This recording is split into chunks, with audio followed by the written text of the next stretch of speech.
നമസ്കാരം, മലയാളി വാർത്തയിലേക്ക് സ്വാഗതം. മുതിർന്ന കോൺഗ്രസ് നേതാവ് സോണിയാഗാന്ധിയുടെ ആരോഗ്യനിലയെ ബന്ധപ്പെട്ട പുതിയ വിവരങ്ങൾ പുറത്ത്. കഴിഞ്ഞ ദിവസമാണ് സോണിയാഗാന്ധിയെ ആശുപത്രിയിൽ പ്രവേശിപ്പിച്ചിരുന്നത്.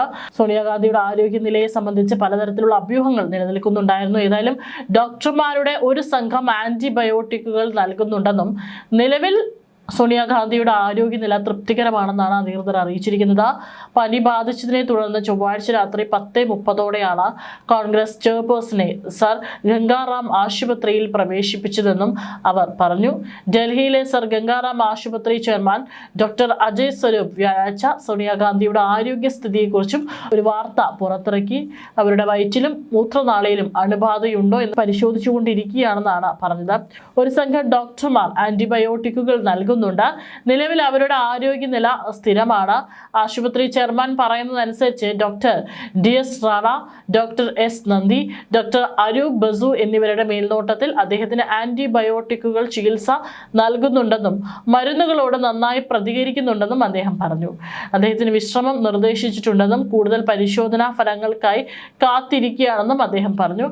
അതേസമയം സോണിയാഗാന്ധിയെ ആശുപത്രിയിൽ പ്രവേശിപ്പിച്ച വാർത്ത അറിഞ്ഞയുടനെ മകൻ രാഹുൽ ഗാന്ധിയും സർ ഗംഗാനഗർ ആശുപത്രിയിലേക്ക് എത്തിയിരുന്നു.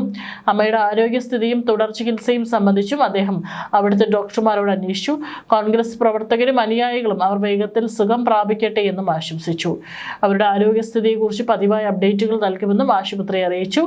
ഡൽഹിയിലെ ആശുപത്രിയിൽ ചികിത്സയിൽ കഴിയുന്ന സോണിയാഗാന്ധിയെ പരിചരിച്ച മലയാളി നഴ്സിനെ പ്രകീർത്തിച്ചുകൊണ്ടും കോൺഗ്രസ് നേതാവ് രാഹുൽ ഗാന്ധി രംഗത്ത് വന്നിരുന്നു. ലോകം മുഴുവൻ ഉറങ്ങുമ്പോൾ ഉറങ്ങാതെ കഴിഞ്ഞ രാത്രിയിലുടനീളം തന്റെ മാതാവിനെ അവർ പരിചരിക്കുകയായിരുന്നു. മലയാളി നഴ്സിന്റെ സ്നേഹത്തെയും കരുതലിനെയും പ്രശംസിച്ച അദ്ദേഹം ഇതാണ് കേരളത്തിന്റെ കരുത്തെന്നും വിശേഷിപ്പിച്ചു. സോണിയാഗാന്ധി ആശുപത്രിയിൽ പ്രവേശിപ്പിച്ചതിനെ തുടർന്ന് ബുധനാഴ്ച കോഴിക്കോട് നടന്ന കോൺഗ്രസ് റാലിയിൽ പങ്കെടുക്കാൻ രാഹുൽ ഗാന്ധിക്ക് സാധിച്ചിരുന്നില്ല. എന്നാൽ സദസ്സിനെ അഭിസംബോധന ചെയ്തുകൊണ്ടുള്ള വീഡിയോ സന്ദേശത്തിലാണ് ആശുപത്രിയിലെ തന്റെ വ്യക്തിപരമായ അനുഭവം രാഹുൽ ഗാന്ധി പങ്കുവച്ചത്. കഴിഞ്ഞ രാത്രി ആശുപത്രിയിലെ അമ്മയുടെ മുറിയിലെ ഒരു ചെറിയ സോഫയിൽ നിന്ന് ഞാൻ ഉറങ്ങുകയായിരുന്നു. ഏതൊരു മകനെയും പോലെ ഞാനും അമ്മയുടെ ആരോഗ്യത്തെക്കുറിച്ച് വളരെ ആശങ്കാകുലനായിരുന്നു. എന്നാൽ ആ രാത്രി മുഴുവൻ എനിക്ക് ആശ്വാസം നൽകിയത് ഒരു കാര്യം മാത്രമാണ്. ഓരോ മണിക്കൂർ കൂടുമ്പോഴും അമ്മയെ പരിശോധിക്കാനും പരിചരിക്കാനും എത്തിയിരുന്ന കേരളത്തിൽ നിന്നുള്ള ആ നഴ്സിന്റെ സാന്നിധ്യമായിരുന്നു അത്. വീഡിയോ സന്ദേശത്തിൽ രാഹുൽ ഗാന്ധി പറഞ്ഞു. ഓരോ മണിക്കൂറിലും അവർ വന്ന് അമ്മയെ പരിശോധിക്കും. പുഞ്ചിരിയോടെ അമ്മയുടെ കൈകൾ ചേർത്ത് പിടിക്കുമെന്നും അദ്ദേഹം പറഞ്ഞു.